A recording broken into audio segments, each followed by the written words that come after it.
გამარჯობა, თქვენ უყურებთ ყველაზე მაგარ პოლიტიკურ სატირას თაქ-შოუს ეთოქზე. ევროკომისიამ საქართველოს შესახებ 2025 წლის ანგარიში მოამზადა, რომელიც მხოლოდ სიცრუით, დეზინფორმაციით, ფაქტების გაყალბებით და ქართველი ხალხისადმი შეურაცხყოფით არის სავსე. გავყვეთ პუნქტობრივად.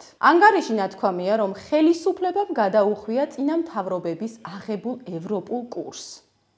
ანუ აქ მოერიდათ მთლად მარტო სააკაშვილის რეჟიმის მხარდაჭერის დაფიქსირება და შევარდნაძის მთავრობაც შემოიყვანეს ნარატივში.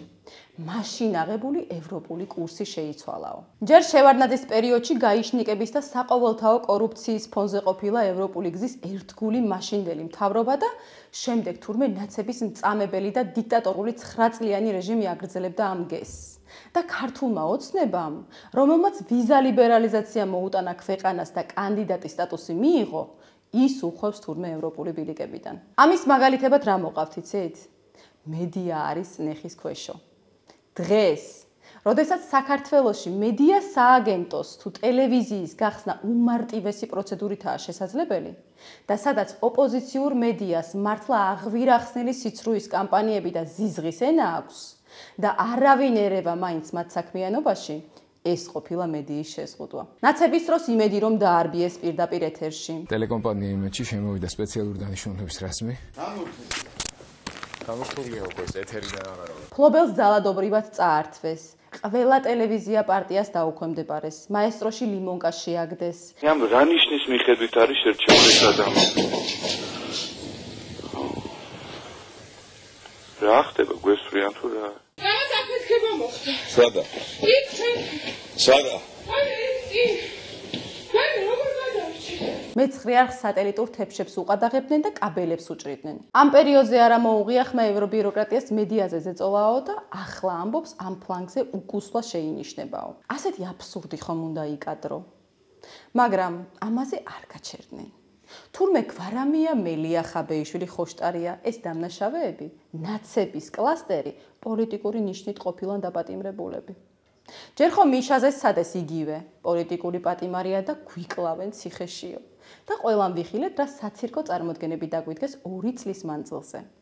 ახლა ის სუბიექტები, რომლებმაც კონკრეტული დანაშაული ჩაიდინეს, რომელიც სამართლებრივად სრულადაა დასაბუთებული, ამაზე გვიმტკიცებენ გასათავისუფლებლები არიანო. ამ ანგარიში უტიფრად არაფერია ნათქვამი 4 ოქტომბრის სახელმწიფო გადატრიალების მცდელობაზე, რაც ყველამ ვიხილეთ პირდაპირ ეთერში. აქციის მონაწილეებმა რკინის ჯებირი გაარღვიეს და ისინი შედიან პრეზიდენტის სასახლეში, როგორც ხედავთ. პრეზიდენტის სასახლეზე შტურმი ვნახეთ თითოეულმა ქართველმა მოქალაქემ და ევროკომისიის მომზადებულ ანგარიში ერთი სიტყვა არაა ამაზე ნახსენები. სამაგიეროდ კვიცხავენ გამჭვირვალობის კანონი და ოჯახის და არასროლწლოვნების დაცვის კანონი როგორ მიიღეთო.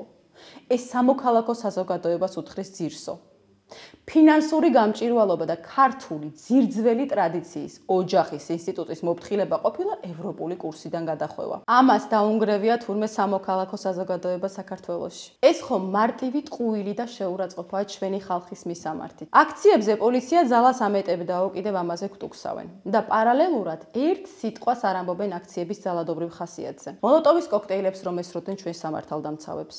პიროტექნიკას რომ ესროდნენ დამიზნებით, პარლამენტის შენობას რომ წვავდნენ, პოლიციას რომ ქვებს ესროდნენ.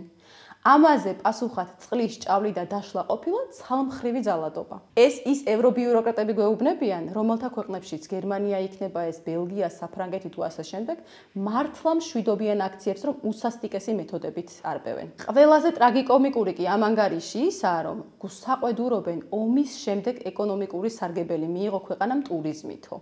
ანუ ჩვენ მხოლოდ ომში უნდა ჩართულიყავით. ჩვენი ქვეყანა და ჩვენი მოქალაქეები და მათ შორის ეკონომიკა გაგვენადგურებინა და მაშინ ვიქნებოდით პროევროპული გეზის მატარებლების და ევროკავშირის წევრობის დაპირების ღირსიც. აი სწორედ ეს უსამართლო მიდგომა ჩვენი ქვეყნისადმი და ეს შეურაცხმყოფელი და ტყუილებით გაკერებული ბრალდებები არის, რაც მოქალაქეებში ზრდის ევროსკეპტიციზმს და ამას საკუთარი ხელით აკეთებენ ევრობიუროკრატები. ამ ანგარიშს საერთოდ არანაირი ფასი დაწონა არ აქვს, რადგან თავიდან ბოლომდე ყალბი და ფაქტებისგან გამოშიგნულია.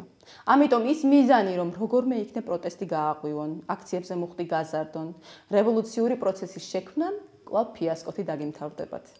დღეს ამით გემშვიდობებით. შევხვდებით შემდეგ კვირას კვლავ ეთოქზე.